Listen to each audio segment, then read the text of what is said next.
Hey gang, Ronan here. As you can see in this game, we've got LarryHa playing the Tier 10 Imperial Japanese Navy destroyer Shimakaze. If you've watched my videos at all, you know this is one of my favorite ships to play. It has a phenomenal detection radius and hard-hitting torpedoes. Actually, pretty decent guns. I mean, the value of the guns is really kind of, at least in my opinion, uh, kind of the alpha damage and the fact that they have really flat trajectories. So if you can aim reasonably well and you encounter a badly damaged destroyer in particular, these guns can be devastatingly effective. Of course, there's always the opportunity to smoke up and use your guns to light fires, but if you look at the range on these guns, which is represented on the minimap here by the red circle that is around Larry on the minimap, you can see the range is only 11.4 kilometers. So there's going to be, in most cases, limited effectiveness with that, with smoking up and lighting fires, because in a situation where that's going to be possible, very often the bad guys are just going to run out of your range. Now, there are a couple interesting things, in my opinion, about this game. One of them is that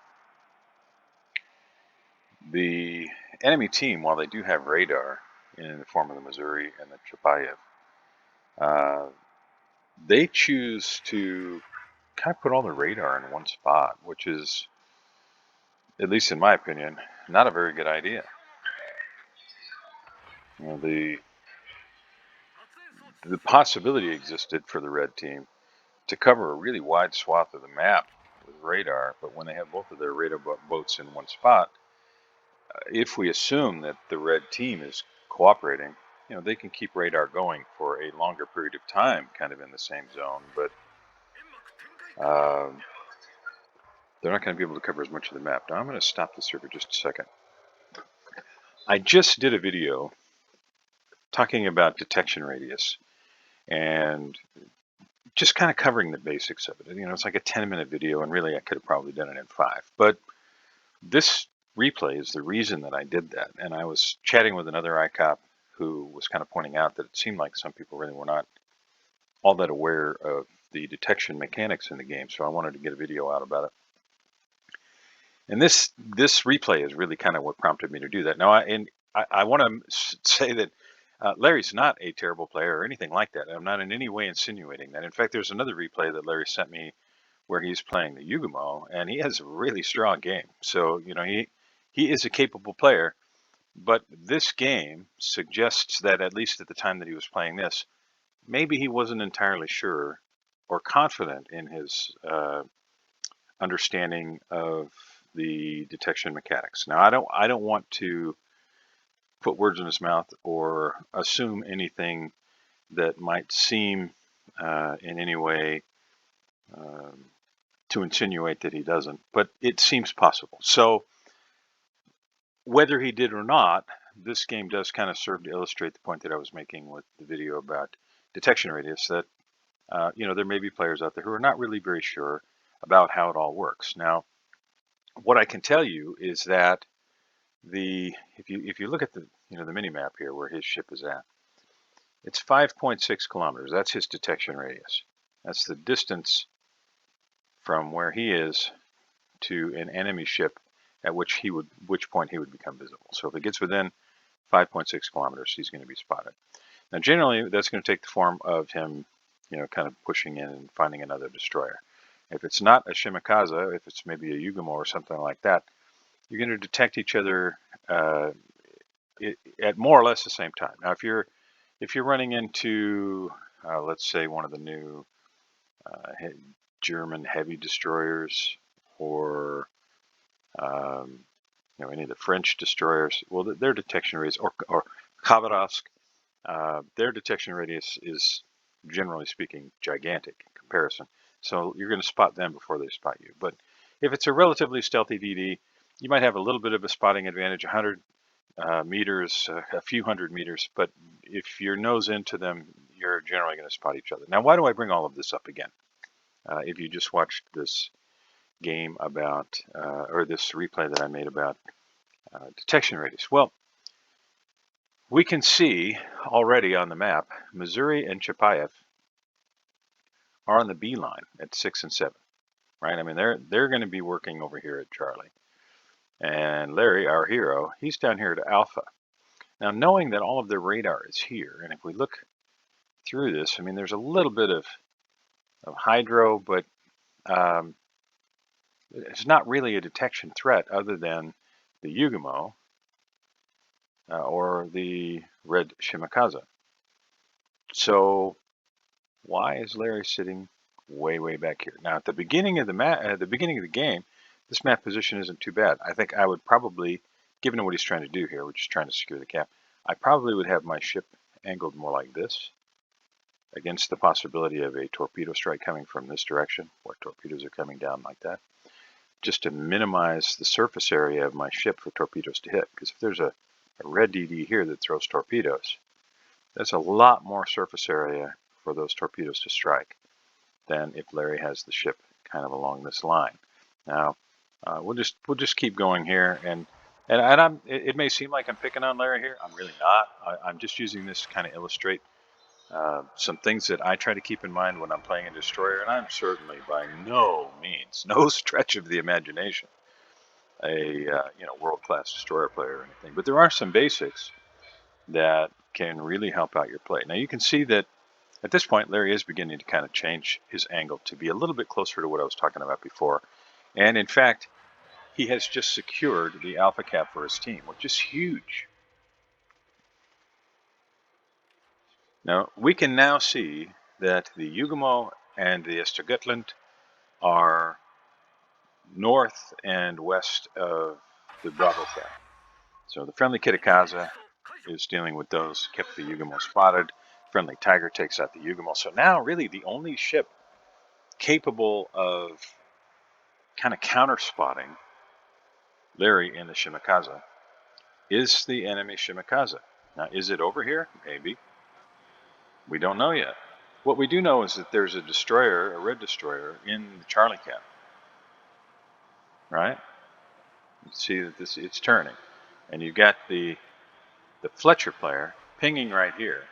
Presumably he has, like Larry, radio location, which is telling him, hey, the enemy ship is somewhere in this pie, and it's probably this pie slice is what kind of how I think of it. There's probably a destroyer right here. Since there are only two, we know Östergötland was right here. It's got to be the Shima.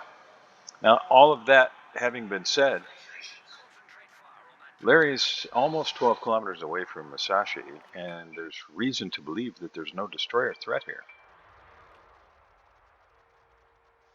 So, looking at the Musashi, it looks to me like the Musashi is probably going to turn north of this island.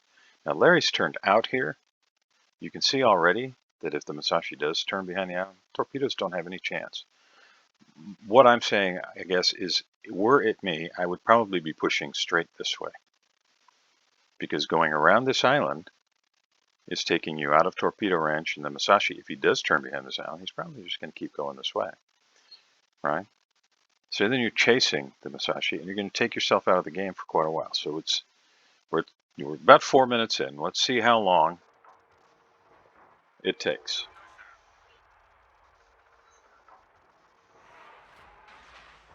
Meanwhile, the bad guys have secured the Charlie cap. Fletcher and Riga, the friendly Fletcher and Riga, are kind of stuck over there. And you see this on this map a lot.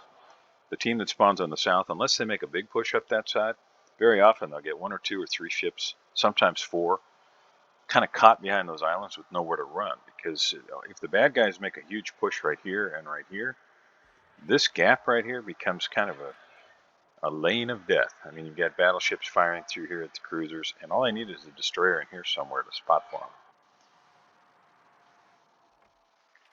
Now, Larry's torpedoes are out. It's debatable about whether anything's going to connect. I want to mention something else. Larry is using the scroll wheel on his mouse to zoom in and out, and that takes time. And I'm not trying to be critical of Larry or the way that he's playing. We all play according to what is comfortable for us. But if you are new to the game, or if you are open to new things, my suggestion is, instead of using the scroll wheel to zoom in and out every time, my suggestion is just use the shift key. Now, why do I say that? Because the shift is instantaneous. If you are looking at the perspective from your ship, and I recommend when you are looking from the perspective of your ship, zoom all the way up so that you're as high as possible in your view so that you can see as much of the map as possible.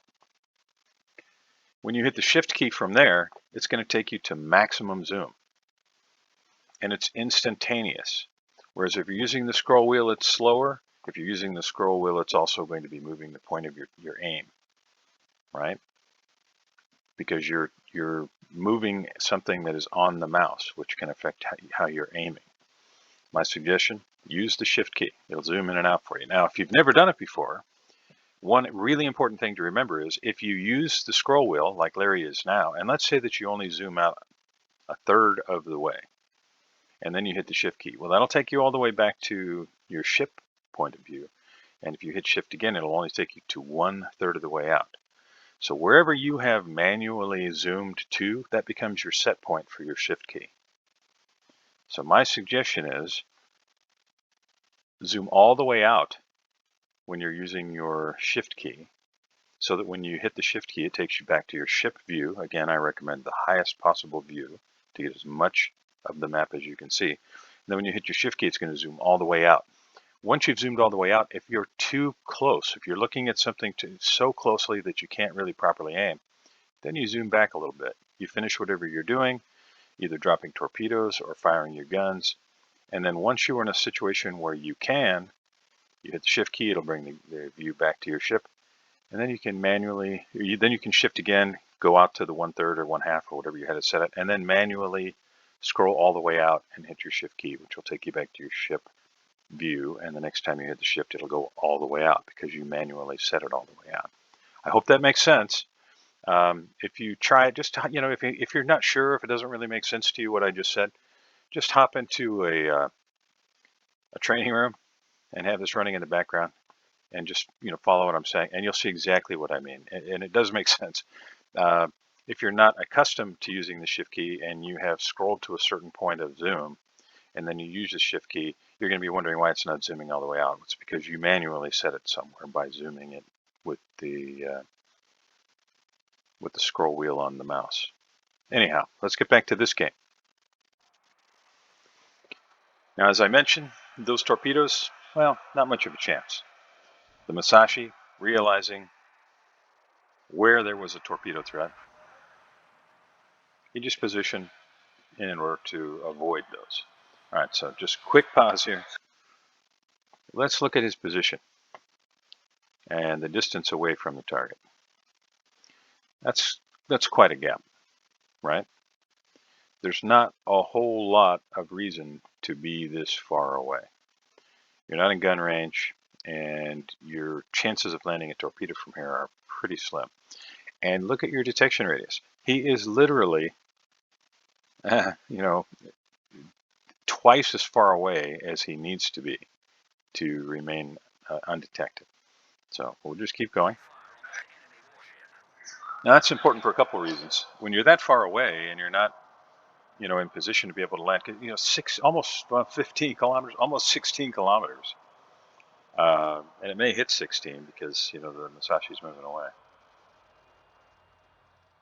But when you're this far away from any red ship, and the friendly Fletcher takes out the Shimakaze, which means now it's only the Estegetland that has any chance of detecting Larry. So there's zero reason not to be closer. And at this point, there's no way to land torpedoes yet. In most cases, I'll say that. I generally run the 12-kilometer torpedoes on the Shimakaze. You'll see on the mini-map there, you can see the blue circle that's around his ship. Larry is running the 20-kilometer torpedoes, and it's not that you can never land torpedoes in that case. It's just harder. The 20-kilometer Shimakaze torpedoes are spotted, I think, from 2.5 kilometers out. So unless somebody is not paying any attention at all, it's really hard to land torpedoes the 20-kilometer torpedoes. I mean, the 12 kilometers, they're detected from some ways out as well, but it's not 2.5 kilometers. Just imagine like a VW bus cruising along at just under the surface. That's kind of what it's like. I mean, to see something from 2.5 kilometers away, you kind of get an idea. Okay, so the Missouri is sunk. Now that leaves only the Chapayev for Larry to worry about in terms of radar, as the Johann de Witt guns down the friendly bomber. Good guys are down 2 ships, bad guys are down 3. Good guys have a significant lead. Now, was it 270 some odd points? And Larry is now, at least in my opinion, kind of at the range where he should be. And he does have smoke available, so even if he gets detected, it's really not that big of a deal. He can smoke up, break line of sight, and get away.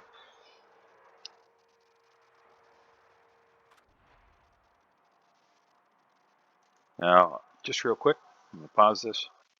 What am I not seeing right here? Well, what I'm not seeing right here is that Larry has turned off his AA. It is currently on. And I would recommend any time you are playing a destroyer that is reliant on torpedoes and or stealth, turn off that AA. Because if the AA fires, let's just say that there's something here, out here, that has a fighter plane that it can put in the air.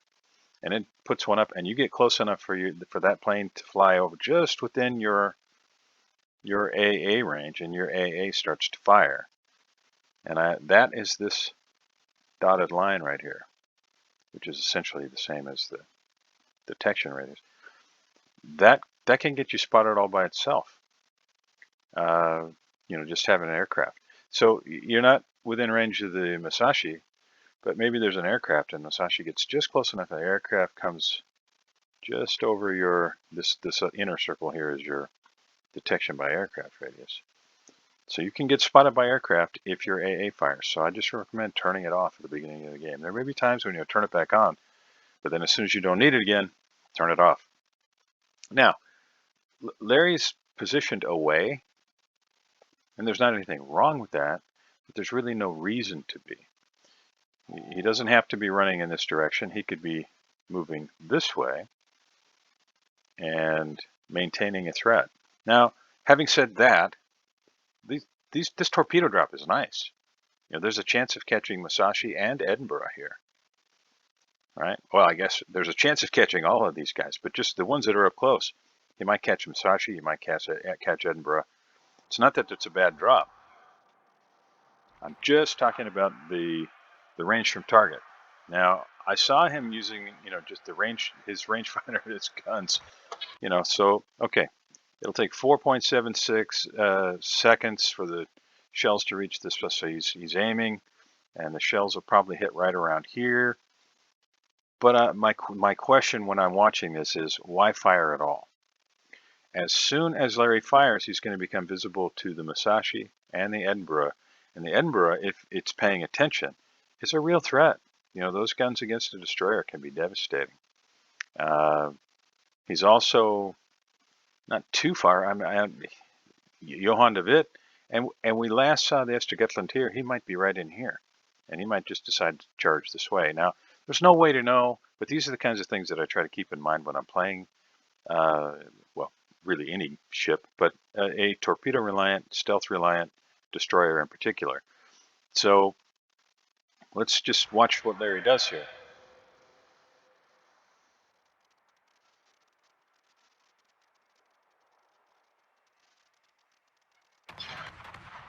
Okay, now it's possible that Larry said, I'm going to see what everybody else's shells do, and if the Musashi doesn't get sunk, then I'll put some shells in the air and I'll try and help finish him off.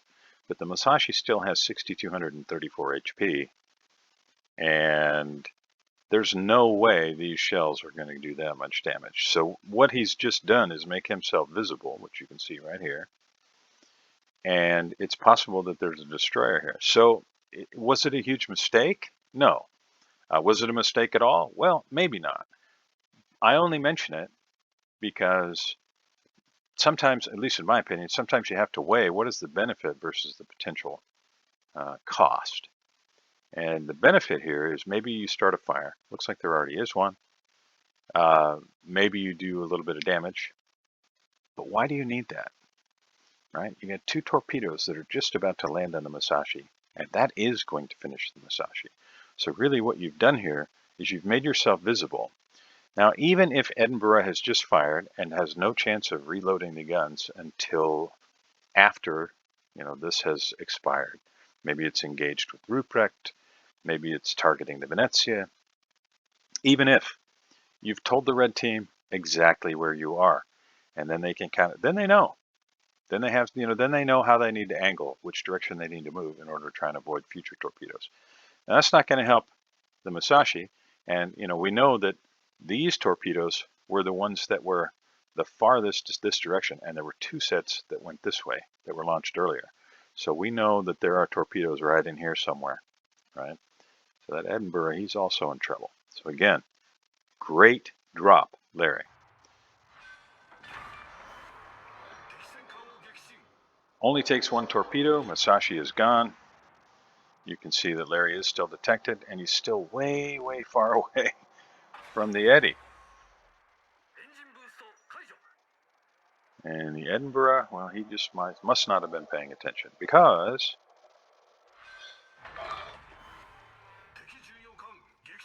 now remember, these these torpedoes are basically spotted from space. So the Eddy player, he must have been distracted. Let's just say that. But look at the distance again of Larry's ship from the bad guys. Now, granted, 20-kilometer range on the torpedoes. And look at that. Catches the Johan de Witt. So suddenly our hero goes to 3 kills, but a total of 26,552 damage. However, as you've probably heard me say before, it doesn't matter if a ship has 1 hit point or 60,000 hit points. The guns, unless they've been taken out, still do as much damage to your friendly ships, right? So finishing it off is always a good thing. So good on you, Larry, for throwing torpedoes into an area that is just packed with red ships. And that's exactly what he's doing again here. Now, is there an argument to be made for using 20-kilometer torpedoes? Yeah, I mean, obviously, you can land some. It's much harder, and it's going to be probably a little bit harder still now that they know where he is. But, yeah, you certainly can. And they hit like a Mack truck. They do a lot of damage. Now, one other quick comment. Larry's using his guns, and if something is in range and it actually targets that ship, if this player has a commander skill, it will tell him how many, there's a particular commander skill that will tell him exactly how many people are targeting his ship right now. And a really savvy player that has that commander skill, which is fairly common, will keep an eye. It shows up like right here. It tells you how many people are targeting you. And they'll keep an eye on that. And if that goes from, say, 3 to 4 and then right back to 3, well, what that generally means is that it was 4 because there was a destroyer targeting you with guns, and then it dropped to 3 because they switched to their torpedoes. And when you see that kind of thing, when it drops like that and nothing else has changed, nobody's run behind an island or anything like that, okay, somebody's probably throwing torpedoes at me, and then they'll run for cover or run away from where they think the DD is. And since they know he was in this area, they just angle accordingly. Now, that's not necessarily going to mean that they're going to be safe every time. They're going to be engaged with other ships, and they might be trying to angle against, for example, the Missouri out here.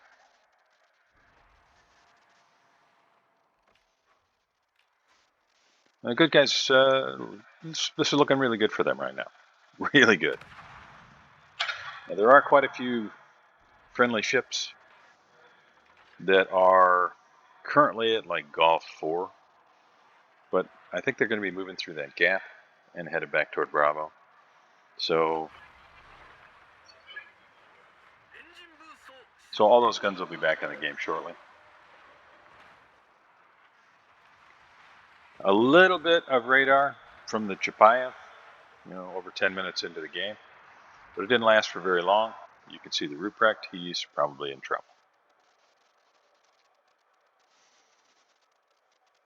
Nope, he's able to turn and avoid it, even if he didn't have hydro up.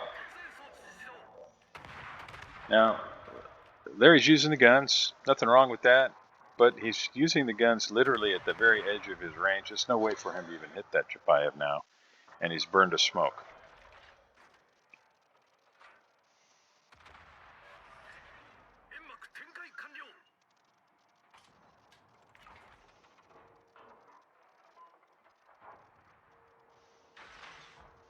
And Larry goes back to just keeping that whole zone kind of filled with torpedoes.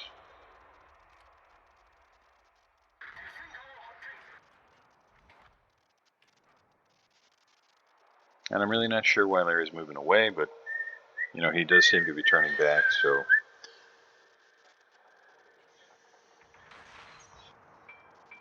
Some of those torpedoes are probably going to hit that island, but still. Just flooding the area, trying to make it really tough. It's just area denial is what these torpedoes are for, and Larry has landed some good ones to finish off 3 ships. Now, Zumo's burning. And here come, well, we know there's only 1 destroyer left, right? Now that's something to be aware of when you're playing a destroyer. It's a really good thing if you're able to do it. I think if Larry had just kept turning to his port side, I think he could have avoided that one. If you have the opportunity, you can run a little bit ahead of your capital ships, you know, 4 or 5 kilometers, to spot torpedoes for them. And in a way, you kind of act as a hydro for them. And if you're able to do that, that's a really great thing. But at the very least, be aware that the enemy destroyers are going to be probably going to be targeting your friendly battleships. So if you are traversing ahead of your battleships, you really need to be aware that torpedoes could arrive anytime.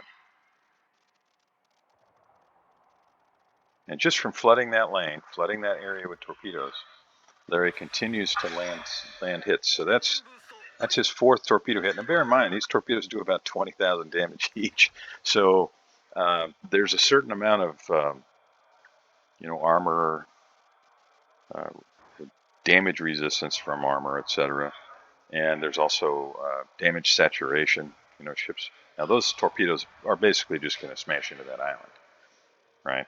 I mean, it was targeted right at the island where they got dropped. But still 4 torpedo hits, and there are ships that only had a little bit of HP. So where you might be thinking, why isn't it 80,000 damage? Saturation, armor, damage resistance, and the fact that ships may only have a few thousand HP left. Now this game's in the bag. I mean, it really is over. You can see where the Estegutland is at. He's, at Echo 2, Yoshino right behind him. And it's only going to take the Marlborough getting sunk for this to be over. So I'll say, Larry, good job. I mean, you did, using these 20-kilometer range torpedoes is tough. It's tough to be effective, and at least in my experience, using those torpedoes. Using the 20-kilometer torpedoes on the ship is kind of a meme. But you did it, and you landed 4 of them, which is kind of miraculous in my opinion. But good job. And I hope, Larry, that you understand. I wasn't picking on you. I was trying to use this as a way to try and help people be aware of their detection radius, kind of what it means. And while it is important to watch out for radar, absolutely. We knew that both the radar ships were up this way, and you were staying so far away. Granted, maybe you were just taking advantage of the fact you have 20-kilometer torpedoes. But I think maybe there were some spotting opportunities missed and some positioning opportunities missed earlier in the game that might have given you even better torpedo angles relative to red ships. And maybe instead of 4, this was 5 or 6 or 8. Those of you joining me, thank you very much. I really appreciate it. And I'll see you next time.